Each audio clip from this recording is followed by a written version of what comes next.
कहानी की शुरुआत अतीत के कुछ दर्द भरे पलों से होती है, जहां एक माँ दुख और पीड़ा से कराह उठती है, क्योंकि अभी अभी उसने अपने छोटे से बेटे को खो दिया।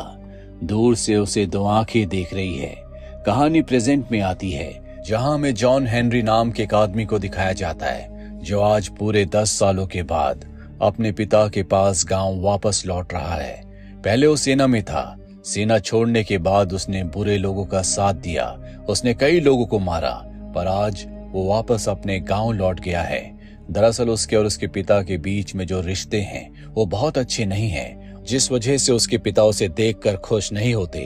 वो हेनरी से कहते हैं कि 10 सालों के बाद तुम वापस लौट कर क्यों आए हो? तुम्हारी मॉम इस दुनिया से चली गई, आखिरी पलों में वो तुम्हें याद कर रही थी, पर तुम उसके पास नहीं थे। हेनरी कहता है कि मुझे पता ही नहीं था कि मेरी मॉम की तबीयत बहुत ज्यादा खराब है। उसके पिता कहते हैं कि अगर पता भी होता तब भी तुम लौट कर वापस नहीं आते। फैमिली में और भी लोग हैं, तुमने कभी किसी के बारे में कोई खबर नहीं ली।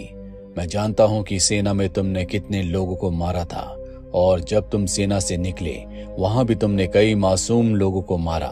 तुम्हारी गन्स कहाँ हैं? हेनरी कहता है कि मैंने वो काम छोड़ दिया है और अब मैं यहीं रहूंगा। इसके बाद वो बाहर जाता है जहां पर उसकी मॉम को दफनाया गया था। वो वहां पर फूल चढ़ाता है, कुछ वक्त बिताता है। इसके बाद वो अपने खेतों को देखता है, जहां की मिट्टी में अब भी नमी होती है, यानी कि यहाँ पर खेती की जा सकती है। तभी वहां पर हेनरी के पिता आते हैं, जो कि टाउन सामान लेने के लिए जा रहे हैं। हेनरी भी उनके साथ जाता है। उसके पिता कहते हैं कि पास के बार में जाओ, उनसे मैंने एक बोतल लाने के लिए कहा था, मेरा नाम वहां पर लेना, तुम्हें वो बोतल दे देंगे।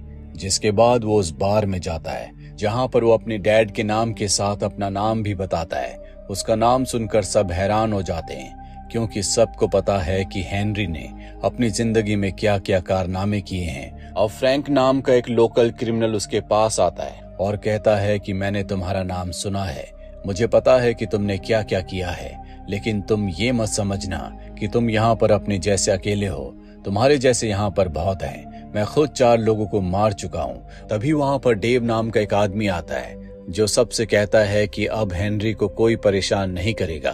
सब वहां से चले जाते हैं। डेव के पास हेनरी आकर बैठता है। डेव हेनरी से कहता है कि मुझे पता है कि तुम सेना में थे, मैं भी एक सिपाही था, मैंने तुम्हारा नाम सुना है। ये सुनकर हेनरी को अच्छा लगता है। डेव पूछता है कि तुम यहाँ वापस क्यों लौट कर आए हो? हेनरी उसकी इस बात का कोई जवाब नहीं देता। डेव समझ जाता है कि वो नहीं बताना चाहता। वो हेनरी से कहता है कि तुम चिंता मत करो, यहाँ तुम्हारे रास्ते में कोई नहीं आएगा, बस मैं यही चाहता हूँ कि हम दोनों के बीच में कोई भी अनबन ना हो। हेनरी कहता है कि ऐसा कभी नहीं होगा। इसके बाद वो बाहर जाता है, जहाँ पर उसके डैड होते हैं। वो अपने डैड से पूछता है कि पहले इस टाउन में एक भी क्रिमिनल नहीं था, पर बार के अंदर बहुत सारे क्रिमिनल्स थे, ये सब कैसे हुआ? उसके डैड बताते हैं कि बार का जो ओनर है वो क्रिमिनल्स के साथ मिलकर यहाँ के आम लोगों की जमीनों को हथियाता है। जो भी उसका विरोध करता है वो अपने लोगों के साथ मिलकर उसे मार देता है, पर तुम इन लोगों से दूर रहना। इसके बाद ये घर वापस आ जाते हैं, और अब हेनरी के खेत में जो पेड़ होते हैं वो उन्हें काटना शुरू कर देता है। उसके डैड पूछते हैं कि तुम क्या कर रहे हो?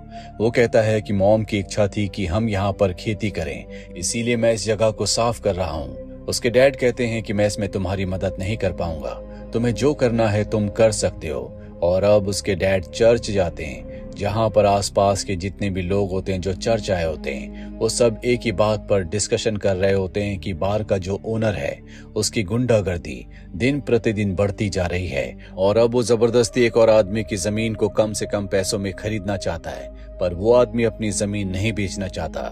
हेनरी के पिता कहते हैं कि मैं इस बारे में मार्शल से बात करूंगा, पर यहाँ के लोगों को कानून पर विश्वास नहीं है। पहले यहाँ का जो शेरिफ है वो क्रिमिनल्स के डर से भाग चुका है, मार्शल भी यही करेगा, पर हेनरी के डैड को कानून व्यवस्था पर पूरी तरह से विश्वास है। वहीं हमें हेनरी को दिखाया जाता है, उसके पास यहीं की एक लोकल लड़की आती है, जो कि पहले उसकी गर्लफ्रेंड थी, पर अब उसकी शादी हो चुकी है, उसका एक बेटा भी है। वो हेनरी से कहती है कि तुम्हें देखकर अच्छा लगा, मैंने 8 सालों तक तुम्हारा इंतजार किया, और जब तुम लौट कर वापस नहीं आए तो मैंने शादी कर ली। हेनरी कहता है कि तुम्हारी जगह कोई और भी होता तो वो यही करता। मैं तुम्हारे लिए खुश हूँ कि तुम्हारा अपना एक परिवार है, तुम मेरी तरह नहीं हो। उसकी एक्स गर्लफ्रेंड वहां से चली जाती है। अगले दिन हमें दिखाया जाता है जहां पर हेनरी मार्केट जाता है। वो देखता है कि वहां पर फ्रैंक है जो बार में उससे मिला था, जिसने कहा था कि मैंने 4 लोगों को मारा है। वो अपने लोगों के साथ मिलकर उसी आदमी को परेशान कर रहा है जिसकी जमीन को बार का ओनर हथियाना चाहता है। दरअसल ये उसे मजबूर कर रहे होते हैं कि वो अपनी जमीन कम दामों में बार के ओनर को बेच दे, और ये आदमी अपनी जमीन को बेचना नहीं चाहता। हेनरी ये सब कुछ देख नहीं पाता, इसीलिए वो बीच में आ जाता है और उस लोकल आदमी से कहता है कि इसे छोड़कर यहाँ से चले जाओ। उसे पता है कि हेनरी बहुत ही खतरनाक है, अपने अतीत में वो क्या क्या कर चुका है, इसीलिए वो चुपचाप यहाँ से अपने लोगों के साथ चला जाता है। अगली सुबह हमें डेव को दिखाया जाता है जो बार के ओनर के लिए काम करता है, और अब एक बार फिर से ये उसी आदमी के पास जाते हैं और कहते हैं कि तुम्हें अपनी जमीन बार के ओनर को बेचनी पड़ेगी, वरना तुम्हें मार दिया जाएगा, जिसके बाद तुम्हारे परिवार का क्या होगा हमें कुछ नहीं पता। जमीन तो तुम्हारे मरने के बाद भी हम हासिल कर लेंगे।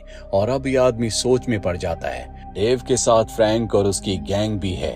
ये सब के सब बार के ओनर के लिए काम करते हैं। वो इन सब बातों से इरिटेट हो रहा होता है, इसीलिए वो अपने आदमी को इशारा करता है जो उस बूढ़े किसान को गोली मार देता है। डेव को इससे बहुत गुस्सा आता है। वो कहता है कि तुमने ऐसा क्यों किया? मैं उसे उसकी जमीन बेचने के लिए मना रहा था जिस आदमी ने गोली मारी होती है। वो डेव का मजाक उड़ाता और कहता है कि शायद तुमने कभी गोली नहीं चलाई।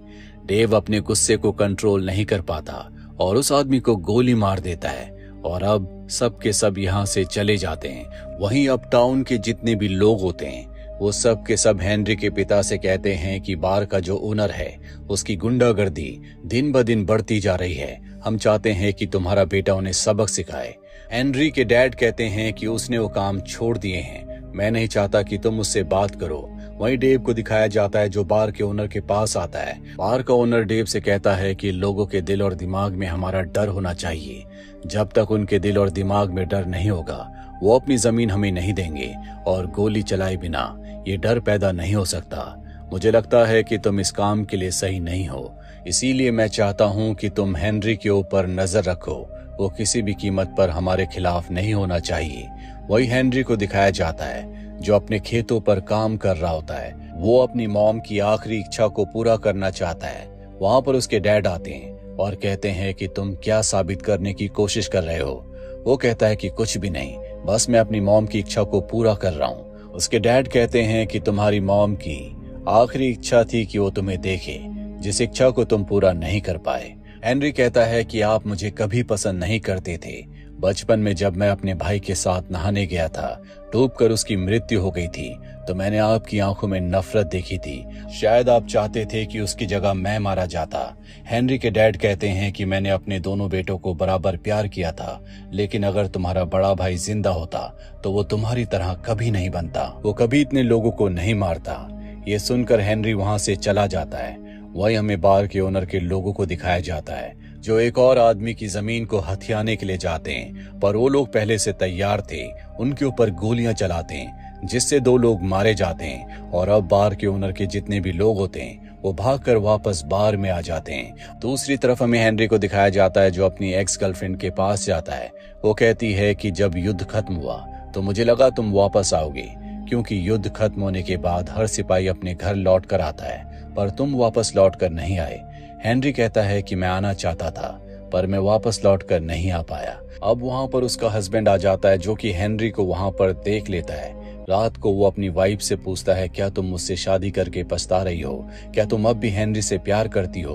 वो कहती है कि हेनरी मेरा बीता हुआ कल है, मैं उससे प्यार नहीं करती। मेरे लिए मेरा परिवार ही सब कुछ है।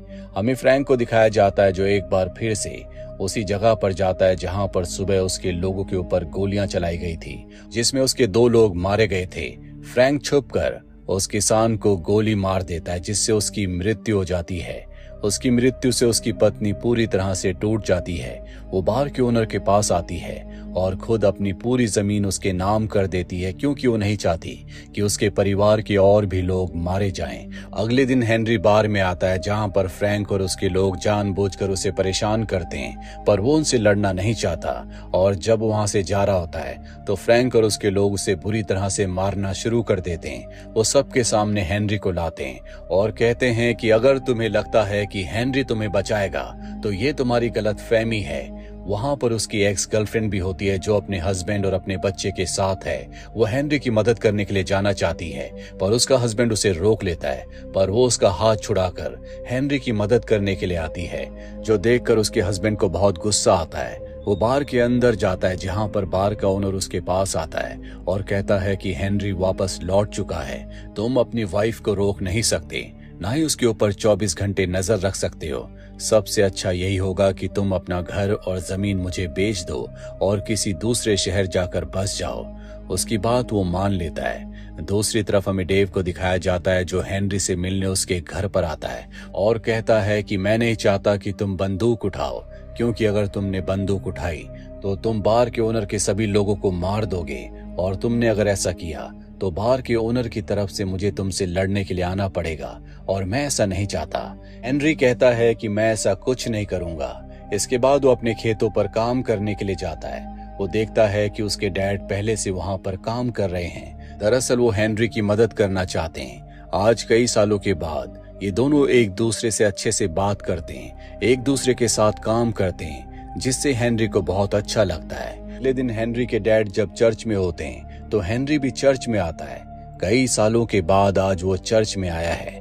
हेनरी के डैड ये देखकर बहुत ज्यादा इमोशनल हो जाते हैं। उन्हें यकीन हो चुका है कि उनका बेटा पूरी तरह से बदल चुका है, यानी कि उनका बेटा उन्हें वापस मिल गया है। चर्च से बाहर निकलने के बाद हेनरी के पास उसकी एक्स गर्लफ्रेंड आती है। दरअसल वो उसका हालचाल पूछना चाहती है, जो देखकर उसके हस्बैंड को बहुत गुस्सा आता है। वो हेनरी के पास आता है और गुस्से में उससे कहता है कि तुम मेरी वाइफ से दूर रहो, वरना ये तुम्हारे लिए अच्छा नहीं होगा। हेनरी उसे समझाता है कि तुम्हारी वाइफ और मेरे बीच में कोई भी ऐसा रिश्ता नहीं है, हम बस नॉर्मल दोस्त हैं। और वो नहीं चाहता कि उसकी वाइफ हेनरी से बात करे।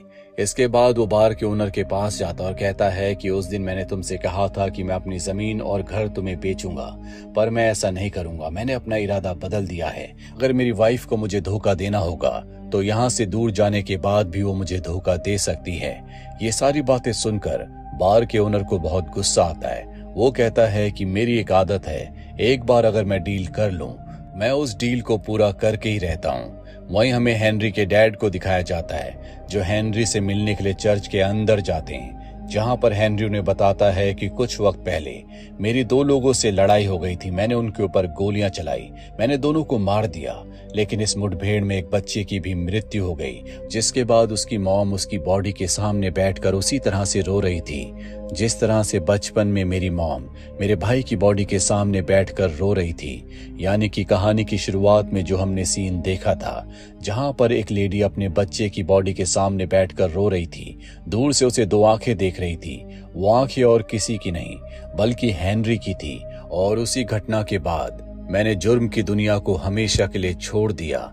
ये कहते कहते वो बहुत ज्यादा इमोशनल हो जाता है, उसकी आंखों में आंसू आ जाते हैं। वहीं दूसरी तरफ हमें बार के ओनर को दिखाया जाता है, जो कि हेनरी की एक्स गर्लफ्रेंड के घर जाता है और उसे कहता है कि तुम्हारे पास 36 घंटे हैं, 36 घंटों में ये घर ये जमीन खाली करके यहाँ से चले जाना। पर वो कहती है कि हम इस घर को इस जमीन को खाली नहीं करेंगे। बार का ओनर कहता है कि तुम्हारे हस्बैंड ने मुझसे डील की थी। इसके बाद वो यहाँ से चला जाता है और अब वो हेनरी के पास जाती है और उसे सब कुछ बताती है और कहती है कि अब मेरे हस्बैंड उस जमीन को उस घर को नहीं बेचना चाहते। हेनरी कहता है कि तुम्हें वो जमीन और घर बेच देना चाहिए, क्योंकि अगर ऐसा नहीं किया तो कई लोगों की जान चली जाएगी। वहां से वो निराश होकर चली जाती है। रात को हेनरी के पिता बार के ओनर के पास जाते हैं। दरअसल पहले ये दोस्त हुआ करते थे और अब उससे कहता है कि मैं चाहता हूं कि तुम उस लड़की के घर और जमीन को छोड़ दो। बार का ओनर कहता है कि मैं ऐसा नहीं कर सकता। हेनरी के पिता समझ जाते हैं कि वो उसकी बात नहीं मानेगा, इसीलिए वहां से निकल जाते हैं। बाहर फ्रैंक और उसके आदमी होते हैं जो उनसे बदतमीजी करते हैं और जब वो उनकी बातों का जवाब देते हैं तो वो उन्हें बुरी तरह से मारते हैं। हालांकि फ्रैंक उन्हें जान से मारना चाहता था, लेकिन वहां पर कुछ लोग आ जाते हैं, जिस वजह से वो उन्हें छोड़कर वहां से चले जाते हैं। और अब हेनरी अपने डैड से मिलने के लिए हॉस्पिटल जाता है। उसके डैड कहते हैं कि मैं नहीं चाहता कि तुम उन लोगों से लड़ो, मैं अपने बेटे को खोना नहीं चाहता। हेनरी कहता है कि मुझे उनका सामना करना पड़ेगा, अगर मैंने उनका सामना नहीं किया तो वो इसी तरह से लोगों को मारते रहेंगे। इस बार सवाल किसी को मारने का नहीं बल्कि मासूम आम लोगों को बचाने का है। ये कहकर वो वहां से चला जाता है। वहीं बार में हमें डेव को दिखाया जाता है, जो फ्रैंक और उसके लोगों से कहता है कि तुमने अपनी जिंदगी की सबसे बड़ी गलती की है, अब हेनरी तुम्हें नहीं छोड़ेगा। ये कहकर वो वहां से चला जाता है और अब हेनरी अपनी गन्स लेकर बार में आता है। उसका निशाना चूक है, कोई भी उसके सामने टिक नहीं पाता। वो एक एक करके फ्रैंक और उसके सभी लोगों को खत्म कर देता है। जिसके बाद वो बाहर से आता है जहां पर डेव है। हेनरी डेव से कहता है कि मैं तुमसे लड़ना नहीं चाहता। डेव कहता है कि मैं भी तुमसे लड़ना नहीं चाहता, लेकिन बार के ओनर को मुझे बचाना होगा। ये मेरी नौकरी का सवाल है, मेरा उससे कॉन्ट्रैक्ट है। हेनरी कहता है कि मुझे प्यास लगी है, मैं बार के अंदर से पानी पी कर आता हूँ। इसके बाद वो बार के अंदर जाता है जहां पर बार का ओनर ऊपर छुपा होता है, लेकिन हेनरी की निगाहों से वो बच नहीं पाता। हेनरी उसे देख लेता है और देखते उसे गोली मार देता है, जिससे उसकी मृत्यु हो जाती है। वो बाहर जाकर गिरता है और अब हेनरी बाहर आता है जहां पर डेव है। वो डेव से कहता है कि तुम्हें मुझसे लड़ने की कोई जरूरत नहीं है, क्योंकि अब तुम्हारी नौकरी नहीं रही। मुझे पता है कि तुम एक अच्छे इंसान हो। इसके बाद हेनरी इस टाउन को छोड़कर हमेशा के लिए जाने लगता है, पर तभी उसके डैड वहां पर आ जाते हैं और कहते हैं कि मैं नहीं चाहता कि तुम मुझे छोड़कर दोबारा जाओ। पर हेनरी अपने डैड को समझाता और कहता है कि मैंने यहाँ पर कई लोगों को मारा है, अगर मैं इस टाउन में रहा तो इनके साथी और दूसरे लोग मुझे मारने के लिए आएंगे, ताकि मुझे मारने के बाद वो फेमस हो सकें। मैं नहीं चाहता कि मेरी वजह से आपको या टाउन के लोगों को परेशानी हो, पर मैं वादा करता हूँ कि मैं आपसे मिलने के लिए आता रहूंगा। हेनरी इसके बाद टाउन को छोड़कर चला जाता है, पर वो अगले कई सालों तक अपने डैड से मिलने के लिए आता रहा। पर जब उसके डैड की मृत्यु हो गई, उसके बाद हेनरी कभी टाउन में लौटकर वापस नहीं आया। हेनरी की वजह से पूरा टाउन अब खुशहाल है, क्योंकि हेनरी ने एक ही दिन सभी क्रिमिनल्स को मार दिया था। इसी के साथ ये फिल्म, ये कहानी यहीं पर खत्म हो जाती है। उम्मीद करते हैं कि ये कहानी आपको पसंद आई होगी।